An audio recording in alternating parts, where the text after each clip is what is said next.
때는 요요 현상 이런 제목으로 말씀을 나누겠습니다. 제가 이게 간혹 교육자들 목사들을 만나고 할 때 보면 부목사가 더 좋아요, 담임 목사가 좋아요 이렇게 저에게 물어봐요. 그럼 좀 반반이라고 이야기를 하고, 그럼에도 불구하고 뭘 선택하겠어요 하면 당연히 담임이지 이렇게 이야기합니다. 부목사 때와 담임 목사 때는 좀 약간 무게감뿐만 아니라 역할들도 좀 많이 다른 것 같습니다. 특별히 만남이 담임 목사 때는 좀 많습니다.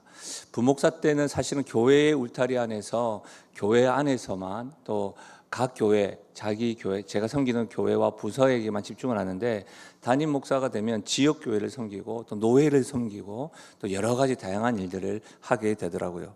그럼 대체로 이제 목사들이 만나면 뭘 할까? 저희들도 밥을 먹습니다. 그리고 커피를 마십니다. 그리고 대화를 주로 합니다. 그래서 우리들을 보면 술 없이 대화를 몇 시간이고 하는 그런 재미난 집단이라고도 말을 하기도 합니다. 대화의 주제는 뭘까요? 대부분 교회 이야기입니다. 누군가가 그러더군요. 밥을 먹거나 차를 마실 때는 회사 이야기 하지 말라고 그런 이야기 하더라고요. 사실은 또한 이제 믿음의 선배님들 정말 송구하고, 죄송한 말씀이지만 제가 이제 나이가 50이 되다 보니까 이렇게 딱 됐을 때 건강 이야기를 요즘 많이 합니다. 그러면서 주변에 식단 조절을 하고 운동을 하고 다이어트를 했다, 성공을 했다. 심지어 3개월 만에 제가 듣기로 5kg와 7kg를 뺐다고 한 소리 들으면 저희도 모르게 휴대폰을 끄집어내서 막 메모합니다. 방법이 뭐냐, 뭘 먹었냐, 어떤 운동을 했냐, 어떤 루틴이냐. 그러면서 스스로 우리의 변화된 모습, 몸을 이렇게 만져가면서 주여 이렇게 하면서 이렇게 할 때가 있습니다. 그런데 그렇게 성공했다는 이야기만 들리는 것이 아니라 요요를 경험했다. 정말 많이 뺐었는데 갑자기 왜 그래? 행복하게 지냈구나. 이렇게 이야기하면서 우리가 막 그런 이야기를 하게 됩니다. 사실 이 요요 현상은 여러분 아시겠지만 이렇게 요요 이렇게 쫙 하면 밑으로 내려갔다 올라오는 그것에 유래한 단어인데, 이 체중 감량을 위해서 열심히 다이어트를 하지만 다시 살이 찌는 현상이 지속적으로 반복되는 것을 요요 현상이라고 합니다. 근데 여러분 이 요요 현상이요, 우리의 어떤 건강과 다이어트에만 적용되는 것이 아니라 영적인 요요 현상에서도 반복됩니다. 영적으로 충만했다가 언제 그랬는지 바닥으로 내려갔다가 그런 경우가 있습니다. 오늘 그와 같은 말씀에 좀 집중하려고 합니다. 1절 말씀 보십시오. 삼손이 가사에 가서 거기서 한 기생을 보고 그에게로 들어갔더니, 지금 삼손의 모습은 요요 현상을 경험하고 있는 겁니다. 우리가 특별 새벽 부흥의 영상, 홍보 영상이 크게 두 가지였죠. 특별 새벽 부흥의 백을 소개하는 영상이 있었고, 남성 집사님들이 모여가지고 세 가족으로 등록하신 분이 삼손? 저에게는 영웅이에요. 이렇게 했던 거 기억나십니까? 네? 그분이 오늘 이번 특별 새벽 부흥회 때 삼손에 대한 생각이 바뀌고 하나님을 볼 수 있는 은혜가 있었으면 좋겠는데, 영웅이에요 했던 그게 왜 그렇죠? 기대감 있는 거죠. 우리는 삼손에게 타락한 세상에서 사사요 나실인이요 성도 있던 삼손이, 또 우리가 어제 배웠고 오늘 퀴즈에도 나왔던 것처럼 하나님께 사사기 15장에 와서야 하나님 이름을 부르짖습니다. 그리고 라맛 레히, 그렇죠? 그리고 심지어 엔학고레, 부르는 자의 셈, 물론 자신을 기념하기 위한 엔학고레를 세운 것은 아쉽지만 분명히 삼손은 턱뼈로 1000명을 죽여버리고, 그리고 하나님께 기도해서 응답을 받았던 영적인 경험을 하였습니다. 그런데 삼손의 다음 행선지를 보시면 가사에 가서 한 기생, 여기서 기생은 그냥 몸 파는 여인, 창기를 가리킵니다.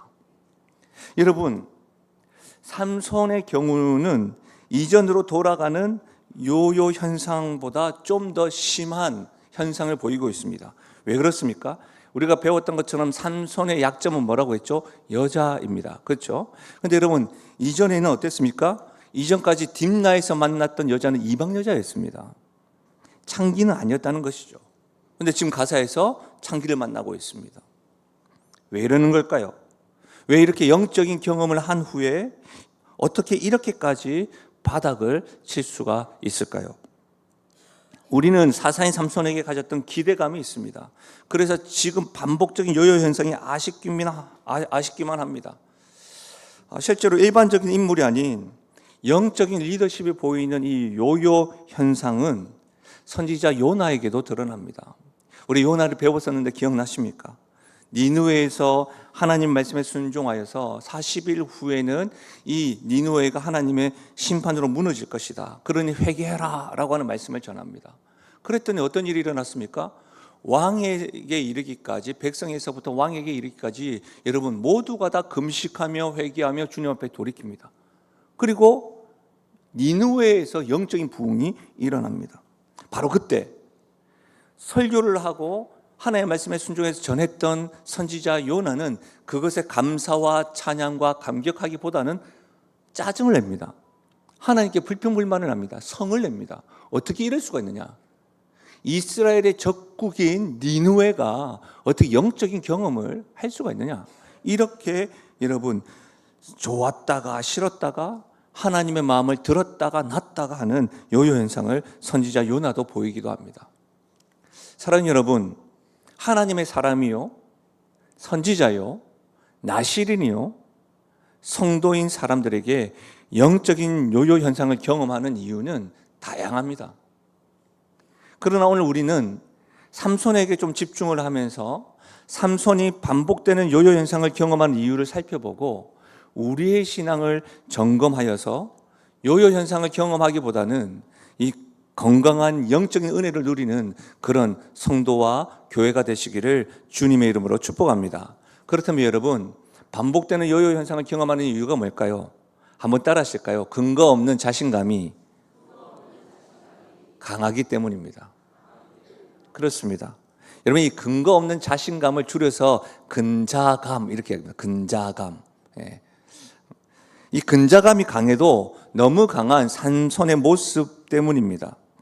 여러분, 근거 없는 자신감이 강해서 삼손은 지금 요요 현상을 자주 경험하는 겁니다. 제가 자료를 보고 책을 보니까 미국 톨레도 대학의 경영학 교수 2명이 비즈니스 윤리 저널이라는 곳에 성공했다가 생각되는 리더들에게 왜 자주 윤리적인 문제들이 발생하는가, 이와 같은 주제, 연구 문제를 가지고 논문을 기고했습니다. 근데 그 논문의 제목이 밧세바 신드롬입니다. 그리고 그 밧세바 신드롬의 제목의 부제가 뭐냐면 성공한 리더들의 영적인 실패입니다. 그 논문에서 두 학자는 파워를 가진 사회 지도층의 도덕성의 결핍증을 밧세바 신드롬이라고 이야기합니다. 밧세바, 어제 잠깐 언급했죠. 어젠가요? 우리아의 아내고 우리아의 아내 밧세바를 성공한 왕인 다윗이 이렇게 넘어지게 했던 그 사건, 그게 밧세바 신드롬. 리더가 되면 인간은 성공에 도취한다는 것이죠. 그래서 자신은 어떠한 경우에라도 이 모든 상황과 결과를 통제할 수 있다. 과도한 자신감에 빠지게 된다. 이것이 밧세바 신드롬이라고 하는 겁니다. 그런데 여러분, 굳이 리더가 아니더라도 신앙생활을 오래 한 사람, 나름 영적이라고 말하는 사람, 근본 특별 새벽 부흥회 때 한 번도 빠지지 않고 개근을 했다. 한 번 정도밖에 빠지지 않았다. 이런 영적인 경험을 한 사람들이 밧세바 신드롬에 빠지는 경우가 왕왕 있습니다. 생각해 볼까요? 어렸을 때부터 우리들은 신앙생활을 좀 오래 하셨던 분들은, 또 주일학교를 나오신 분들이라고 한다면 요셉이라고 하는 인물을 한번 들어보셨을 겁니다. 여러분, 요셉 하면 가장 기억에 남는 사건은 꿈을 꾸는 것뿐만 아니라 또 형제를 용서할 뿐만 아니라 그 인생의 사건 가운데에 기록되어져 있고 우리가 알고 있는 그 보디발의 아내의 유혹을 받았을 때 하나님 앞에 고백했던 것이죠. 그 말씀이 창세기 39장인데 한번 들어보십시오. 이 집에는 요셉이 말하는 겁니다. 나보다 큰 이가 없으며 주인이 아무것도 내게 금하지 아니하였어도 금한 것은 당신뿐이니 당신은 그의 아내임이라. 그런즉 내가 어찌 이 큰 악을 행하여 하나님 앞에 죄를 지으리까. 당시 노예였습니다. 그리고 가정 일을 총괄했던 총무라고 볼 수가 있겠죠. 그런 총무 집사였던 요셉에게 보디발의 아내가 요셉 하면서 유혹하기 시작하는 겁니다. 근데 여러분, 제가 한번 요셉에 대해서 이렇게 설교를 할 때 말씀을 드렸던 것 같은데, 여러분 실루엣을 입고 그냥 이렇게 여러분 이렇게 옷을 다 싸매고 그렇게 유혹한 게 아닙니다. 다리를 쫙 뻗으면서 요셉 이렇게 했다는 것이죠. 근데 그 자리에서 어떻게 했죠? 요셉은 도망갔습니다. 여러분 생각해 보시죠. 딱 한 번 눈 감고 유혹에 빠졌다면 어땠을까요? 당시의 문화처럼 요셉은 든든한 후원자를 만들어서 좀 더 편안한 노예 생활을 하지 않았겠습니까?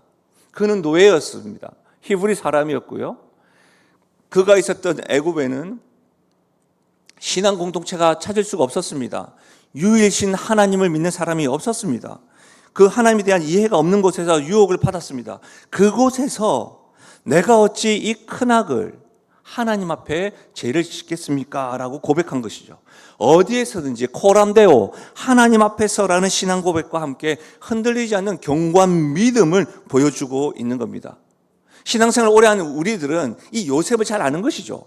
배운 것이죠. 그래서 호기롭게 우리 역시도 유혹이 있는 곳에 가더라도 내가 고람되어 하나님 앞에서 유혹을 벗어나 승리할 수 있다고 말합니다. 나는 어떤 유혹이 오더라도 나를 넘어뜨릴 수 없다. 이겨낼 수 있다. 그렇게 장담을 합니다. 여러분, 삼손도 그런 것 같습니다. 1절을 다시 한번 더 보시면 삼손이 어딜 갔죠? 가사에 갔습니다. 가사와 가드는 우리가 잘 알고 있는 다윗과 전쟁을 했던 골리앗의 고향이고, 이 가사는 블레셋의 최남단에 있는 곳입니다. 최남단. 우리나라로 이야기하자면 최남단은 마라도라고 하지만 그건 배 타고 가야 되니까 육지로 이야기하자면 저기 서울에서 부산으로 생각하시면 됩니다. 최남단. 그러니까 북쪽에서 시작해서 최남단에 이르는기까지 가사까지 관통했다는 겁니다. 예를 들면 이거예요. 서울에서 부산을 가는데 김포공항에서 비행기를 타고 한 번에 쭉 간 게 아니고 차를 타고 어떻게 해요? 천안, 대전, 대구 찍고 부산 이렇게 안 통합니다. 어쨌든 그렇게 간 겁니다. 여러분 삼손이 이렇게까지 관통해서 가서 전혀 문제가 없고 누가 나를 넘어뜨리겠는가? 숨어서 간 것도 아닙니다, 여러분. 누가 나를 해야겠는가? 이런 근자감이 가득한 모습입니다. 여러분, 제가 삼손의 생각을 정확하게 읽을 수는 없고 행간상에 그런 말씀이 나오지 않기 때문에, 그러나 여러분 이 본문 안에서 여러분 충분히 우리가 이해할 수 있는 건 뭐예요? 삼손은 내가 가사를 가도 전혀 문제가 없다.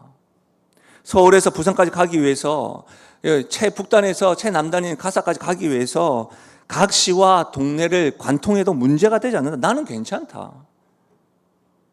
누가 날 건들겠느냐? 그런 목소리가 들리는 듯 합니다. 실제로 가사까지 가는 동안에 블레셋 어느 누가 건드리지 않았습니다. 오늘 2절을 한번 보십시오. 가사로 왔다는 소식을 듣고 블레셋 군대들은 숨어서 있는 겁니다. 그런데 여러분, 삼손이 가사에 가서 가장 먼저 한 일이 무엇입니까? 거기서 한 기생을 들어가는 겁니다. 어쩌면 삼손은 나귀의 턱뼈로 블레셋 1000명을 죽였던 자신의 괴력, 능력에 흠뻑 젖어 있는지 모르겠습니다.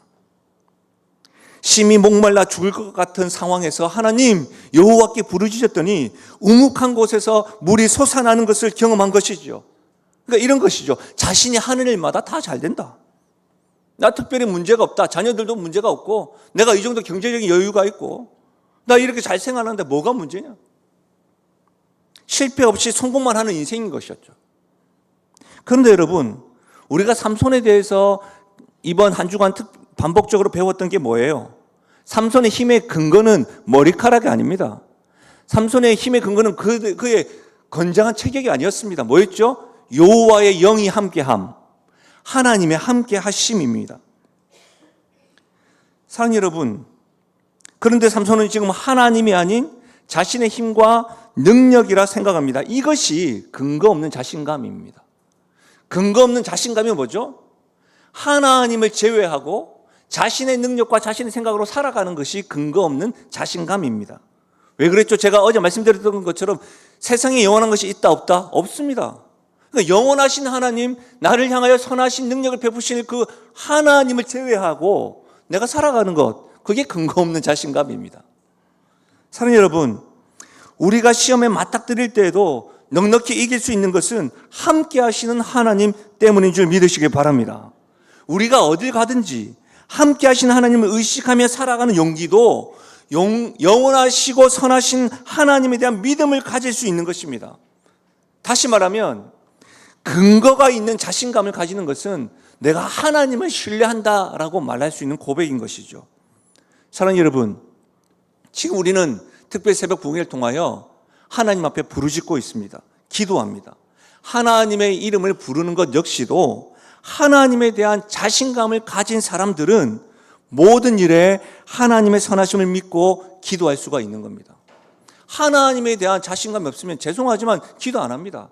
기도 안 하는 사람은 여러분 성경에도 분명히 기록되어져 있는 대로 하나님이 아니라 자기의 자신과 지금 성공했다고 해서 기도할 필요 없다고 생각하는 사람, 하나님을 제외하는 인생인 겁니다. 여러분, 이 말씀 같이 한번 읽어볼까요? 빌립보서 4장 6절과 7절입니다. 함께 읽겠습니다. 시작. 아무것도 염려하지 말고 다만 모든 일에 기도와 간구로 너희 구할 것을 감사함으로 하나님께 아뢰라. 그리하면 모든 지각에 뛰어난 하나님의 평강이 그리스도 예수 안에서 너희 마음과 생각을 지키시리라. 여러분, 이 말씀은 복음을 전하다가 감옥에 갇힌 사도 바울이 빌립보 교회 성도들에게 전하는 말씀입니다. 아무것도 염려하지 말고 다만 모든 일에 기도와 간구로 하나님께 아뢰라. 보십시오. 아무것도 모든 일에 하나님께 아뢰면 하나님이 응답하신다라고 하는 확신찬 말씀이고 선언입니다. 모든 일에 응답하실 것이다. 모든 일에 하나님은 응답하신다라는 자신감이 없으면 이렇게 못 전합니다. 다시 말하면 사도 바울에게는 하나님이 이런 분이셨다는 거예요. 지금 현재 감옥에 갇혀 있다 할지라도 사도 바울에는 매 순간 하나님은 구하는 것마다 선하게 응답하시고 역사심으로 함께 하셨기 때문에, 심지어 여러분 빌립보서 1장에 보면 바울이 갇힌 것으로 인하여 빌립보 교회가 논쟁과 갈등을 합니다. 그럼에도 불구하고 이 기도 제목대로 본인이 감옥에 갇힌 것도 하나님의 선하신 뜻이다라고 고백하고 있는 겁니다. 근거 있는 자신감, 감옥에 갇혀 있음에도 불구하고 성도들에게 이렇게 담대하게, 그러니 오직 모든 일에 아무것도 염려하지 말고 기도하라고 자신 있게 말씀하는 겁니다. 사랑하는 여러분, 특별 새벽 부흥회가 오늘이 마지막입니다. 그러나 계속해서 하나님에 대한 근거 있는 자신감을 가지고 하나님 앞에 부르짖고 하나님 앞에 쉬지 않고 기도하는 일에 힘쓸 수 있기를 바랍니다. 새벽뿐만 아니라 여러분의 일상생활 가운데, 여러분 직장생활 가운데 여러분에게 주어진 하나님 앞에 15분, 30분이라도 쪼개어서 의식적으로 하나님께 부르짖고 간구하는 일 포기하지 마십시오. 1년에 딱 한 번 특별 새벽 부흥회서만이 아니라 내가 부르짖고 기도하는 일을 쉬지 않는 근거가 어디 있습니까? 선하게 응답하실 하나님, 그 선하게 응답하실 하나님, 그 하나님을 근거로 인하여 확신을 가지고 하나님을 찾고, 근거 없는 자신감이 아니라 근거 있는 자신감으로 하나님의 은혜를 누리며 나가는 우리 모두가 되기를 주의 이름으로 축복합니다. 두 번째로, 반복되는 요요 현상이 일어나는 이유는 뭐냐면 은혜가 넘치는 곳에 요요 현상이 있습니다. 은혜가 넘치는 곳입니다. 여러분, 제가 어제 말씀을 준비하는 중에 우리 교육자 단톡방에서 오늘 날짜 특별 새벽기도 뉴스가 준비되었다고 카톡이 따고 왔습니다. 그 말씀의 준비를 잠시 멈추고 하나하나 다 읽었습니다. 읽어가는 가운데 한 주간에 하나님께서 부어주신 은혜와 함께 하심에 감사해서 제가 그것을 읽고 우리 교역자들에게 이번 한 주간 함께 해주셔서 너무 고맙고 하나님의 은혜가 감격된다라고 이렇게 또 글을 적었었습니다. 성도들의 그 간증을 통해서 하나님께 영광 돌리는 모습에 이게 눈물이 나더라고요. 사실 여러분, 제가 영신교회 부임하고 난 이후에 특별 새벽 기도회가 아니라 특별 새벽 부흥회로 지금까지 이어나오면서 뉴스레터 형식으로 항상 전날 집회 현장과 은혜 나눔을 공유했습니다. 올해에도 특세 뉴스라는 형식으로 매일마다 현장의 이야기를 뉴스 기사처럼, 또한 간증을 서로 이렇게 리액션이라는 테마로 이렇게 나누었죠. 실제로 설교를 한 주간에 매일 해야 되는 입장에서 설교가 잘 풀리지 않아서 기도하고 씨름하다가 지난 특세 때 보았던 뉴스레터를 제가 또 끄집어내어 가지고 살펴보고 근본 특세 뉴스를 봅니다. 근데 여러분, 우리는요 지금까지 매번 하나님의 은혜를 경험하고 결단했고 감사했더라고요. 이번만이 아니고 지난번에도. 그런데 이런 관점으로 보면 대체로 영적인 요요 현상을 경험하고 있는 분들은 은혜와 감사를 경험했던 분, 섬김과 봉사의 기쁨을 아는 분들이 요요 현상을 경험한다는 겁니다. 누군가를 떠올릴 필요 없습니다. 지금 특세를 참여하고 은혜를 경험하고 있는 우리들의 모습입니다. 따지고 보면 여러분, 요요 현상이라는 게 뭐예요? 좋았다가 안 좋았던 것이 반복되는 현상이 요요 현상이잖아요. 그 삼손이 하나님의 함께 하심으로 승리를 경험했고 하나님께 부르짖었다가 응답을 경험하였기 때문에 가사에서는 좀 다른 모습을 보이길 원하는데 창계에게 들어갔다라는 것이 요요 현상 아닙니까? 그러니까 즉 좋았던 기억이 없는 사람은 요요 현상이 자신에게 일어나는 줄도 모릅니다. 이해하십니까? 좋았던 현상, 하나님과의 관계, 영적인 추억이 있는 사람들에게 요요 현상이 오는 겁니다. 좋았던 현상이 없는 사람, 요요 현상이 없으면 왜요? 늘 그래 왔는데 무슨 요요 현상이 있습니까? 사랑하는 여러분, 점검해 보십시오. 은혜를 누리고 있는데 지금도 받았던 은혜를 누리고 있는지, 아니면 하나님 보시기에 은혜를 잃어버릴 문제가 아님에도 내가 생각하기에는 너무 큰 시험거리가 되고 유혹이 되어서 그 받았던 은혜를 어딘가에 다 떨어뜨려 버린 그런 상태는 아닌지 점검해 보십시오. 여러분, 사단의 전략은요, 은혜를 경험하지 않은 사람들을 흔들어 놓지 않습니다. 말씀드렸던 것처럼 왜 그렇죠? 그냥 두어도 그들은 은혜와는 전혀 관계없는 인생으로 살기 때문입니다. 사단 똑똑합니다. 여러분, 그래서 사단은 언제나 은혜를 사모하는 사람, 사단은 언제나 하나님을 더 알고 삶의 성장을 시도하려고 하는 사람, 사단은 언제나 하나님의 은혜에 감격하여서 예수님을 닮아가려는 사람, 사단은 언제나 직분을 받고서 직분에 걸맞게 하나님 앞에서 씨름하려는 사람, 사단은 언제나 영적 부흥을 갈망하여 복음에 순종하고 복음을 전하려고 하는 교회, 그런 교회에 타락한 세상에서 나신 이름으로 구별된 성도로 살아가기로 결단하려고 하는 그런 교회와 성도들, 그런 사람들과 교회를 사단은 집중포화 모드로 흔들어 놓고 유혹합니다. 사랑하는 여러분, 만약 이런 사단이라고 한다면 사단이 저와 여러분을 거들떠 보지도 않는 인생이라면 우리는 지금 은혜와는 관계없는 사람입니다. 착각하지 마십시오. 여러분이 강해서가 아닙니다. 사단이 여러분을 절대 무서워하지 않습니다. 예수 그리스도를 무서워하지. 사단은 우리를 무서워하지 않습니다. 사단이 여러분과 저를 가만두는 이유는 우리가 은혜와 관계없는 사람이라는 겁니다. 부탁드립니다. 참으로 부탁드립니다. 절대로 사단까지 우리를 우습게 여기는 성도가 아닌 사단의 신경을 거스르게 하는 성도요 교회가 될 수 있길 바랍니다. 그렇기 때문에 이렇게 보면 특별 새벽 부흥의 마지막 날 우리는 은혜 받는 것보다 뭐가 더 중요해요? 은혜를 유지하는 것이 더 중요하다는 것을 깨달아야 됩니다. 그래서 여러분, 특별 새벽 부흥회와 주일 예배 사역으로 은혜를 경험하였다면 여러분 그 이후에 하나님의 은혜를 지속적으로 누릴 수 있기를 애쓰고 씨름하고 기도해야 됩니다. 오해하지 마십시오. 우리가 어떤 사역을 끝나면 항상 디프리라는 걸 하죠. 수고했느라고 하는 격려를 하죠. 그러나 여러분 그것으로만 끝내서는 안 된다는 겁니다. 과자 하나 했다. 예? 제 아는 분은 그렇게 이야기하더라고요. 계속 새벽에 5시 반에 나오기 위해서는 4시에 일어나고 뭐 이렇게 준비하다 하니까 오늘 7시잖아요. 아이고 이제 하루만 있으면 끝난다. 모든 짐을 내려놓는다. 뭐 이렇게 특별 새벽 부흥이 끝나 그런 식으로 해서 안 된다는 거예요, 여러분. 속 시원하게 하면 손 놓으면 안 된다는 거예요. 반드시 주의 은혜를 계수하고 감사하고 여러분 애쓰고 은혜를 유지하기 위해서 씨름해야 합니다.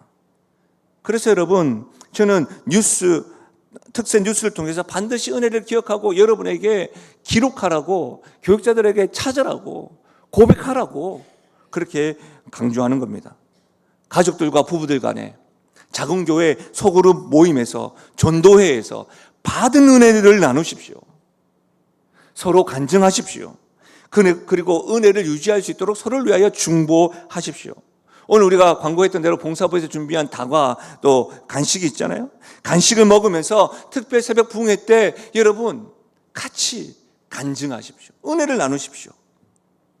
여러분 다시 한 번 더 1절 말씀을 한번 보실까요? 1절 말씀을 다시 집중해서 우리 제가 색칠한 부분을 강조하면서 한번 읽어보겠습니다. 시작. 삼손이 가사에 가서 거기서 한 기생을 보고 그에게로 들어갔더니. 제가 색칠한 부분이 가서 보고 들어가다, 가서 보고 들어가다. 여러분 이 세 개의 동사가 삼손의 한 가지 목적 뭐죠? 기생에게 들어가는 것. 다시 말하면 삼손의 정욕을 채우는 목적을 이루기 위하여 가서 보고 들어가는 삼손의 모든 행동이 움직이고 있다는 거예요.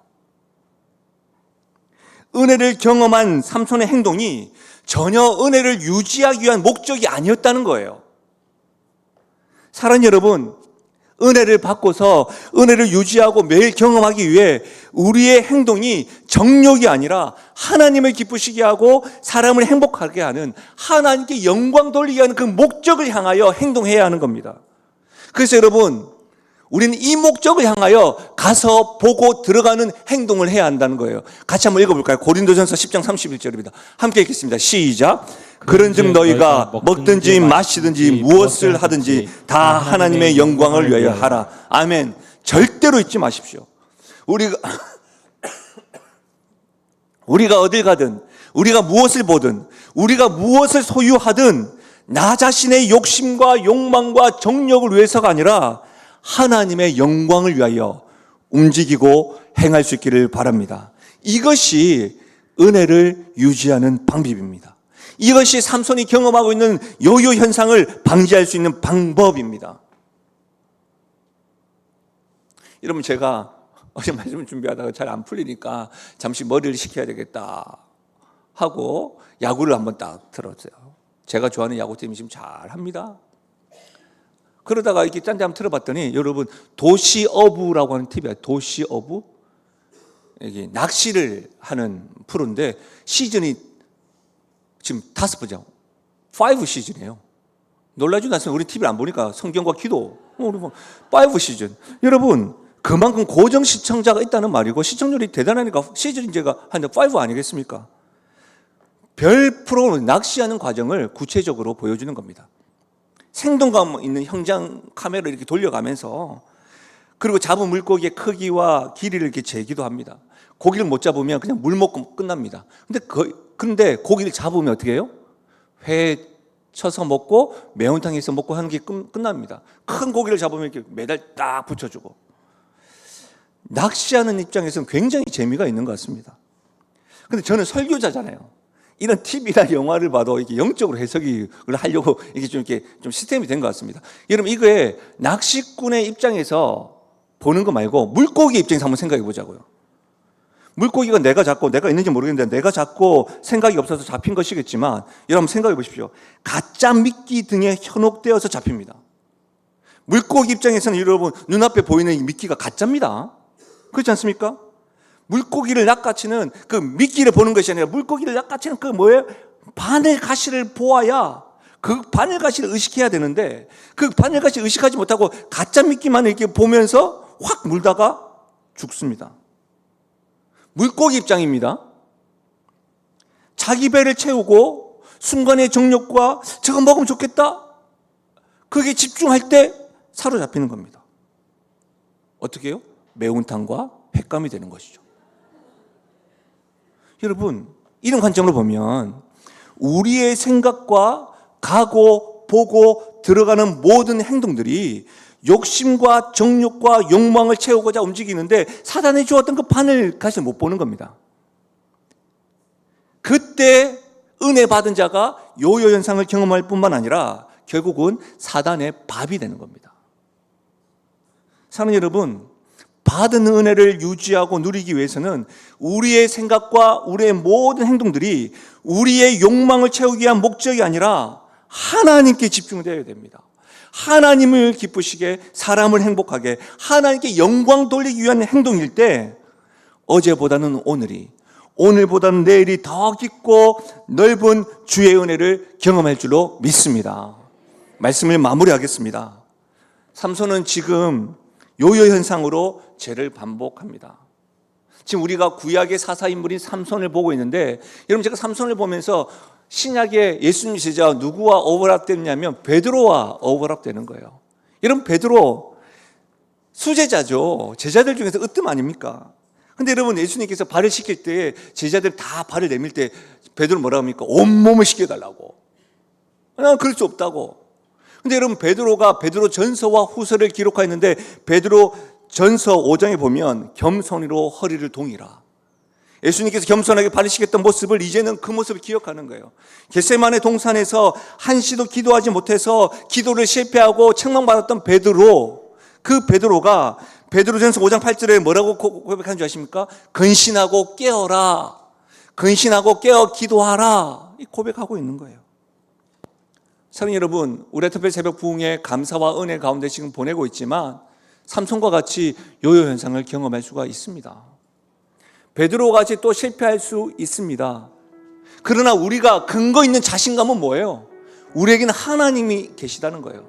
그러면 내가 맞닥뜨리는 여러 가지 상황 가운데 하나님 지혜를 주십시오. 이것이 나의 욕망이지, 이것이 나의 정욕을 위한 것인지, 하나님의 영광을 위한 것인지 지혜를 구해야 됩니다.